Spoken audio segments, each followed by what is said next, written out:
Our top focus at this hour, there's a constitutional crisis in Nepal. Prime Minister KP Sharma Oli has dissolved the parliament, but his opponents are now questioning his move and whether the Prime Minister has any powers to do this in the first place. Now the Speaker of the dissolved House of Representatives has also weighed in. Agni Prasad Sapkota is also a member of the Nepal Communist Party. He was elected as House Speaker in January last year. On the issue of dissolving the House, Sapkota's stance is clear. The current constitution does not give the authority to the Prime Minister to dissolve Parliament in circumstances like this one. I am going to give this opinion to the Supreme Court as well. That is what Sapkota has said. He is now holding talks with other stakeholders as well. His opinion is likely to hold considerable weight in the Supreme Court, which is looking into the matter. Last week, the court issued a show-cause notice to the Oli government. The Constitutional Bench asked the government to produce a written clarification over its decision to dissolve the House. It has also sought the original request documents which were sent to the President's office. Meanwhile, the political battle has trickled down to the provinces. Sherdhan Rai, the Chief Minister of Province 1, has suspended 15 members belonging to the Prachanda faction, and this follows the appointment of Bhim Acharya as the parliamentary leader of the party in Province 1. Acharya is an ally of the Prachanda faction, while Dhan Rai is close to Prime Minister Oli. For more on this, we have our principal diplomatic correspondent, Siddhant Sibal, joining us live. Siddhant, a very happy New Year to you. Let's begin our discussion now by talking about this recent development in the political crisis in Nepal, where the opposition is now raising questions against Prime Minister Oli and his decision to dissolve Parliament. So tell us more about this.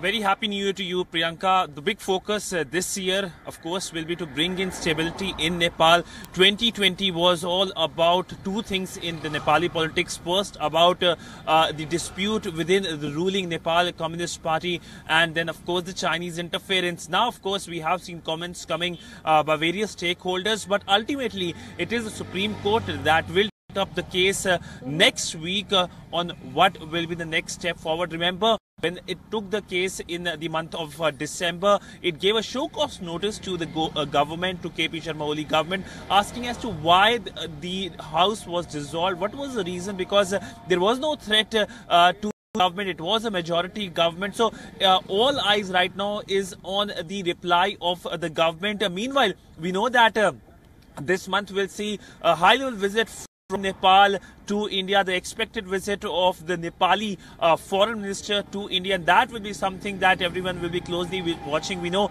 that the Chinese had a rushed team from Beijing, the vice minister coming from Beijing to Kathmandu, even though China sought to downplay it, saying it's part of the inter-party conversation. But of course, this is a big blow to China, given the fact that the Nepal Communist Party, the largest communist party of South Asia, has split into two fractions, and this is a blow which, of course, China is still trying to grasp.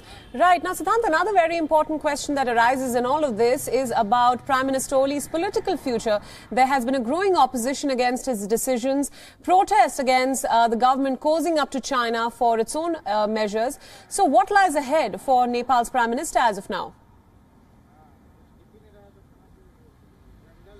Well, he is a political survivor in many cases, and perhaps there can be a turnaround. You never know how things pan out in politics, and things can change dramatically as well. As of now, we know that KP Sharma Oli has been talking about the other fraction, that is the Prachanda Nepal fraction. Both the sides are criticizing each other. In fact, just last week, Communist KP Sharma Oli used Hindu mythology term describing Prachanda as the Rashtra of Nepal, right, as someone who has betrayed the country for his family. So by and large, it is something that everyone will be keenly watching. We know that when it comes to Nepali politics, things have been changing very fast. But even as things have been changing very fast, India continued with its people-to-people interaction, and the Indian envoy has in fact met the new ministers in the KP Sharma Oli government, which of course is a positive signal.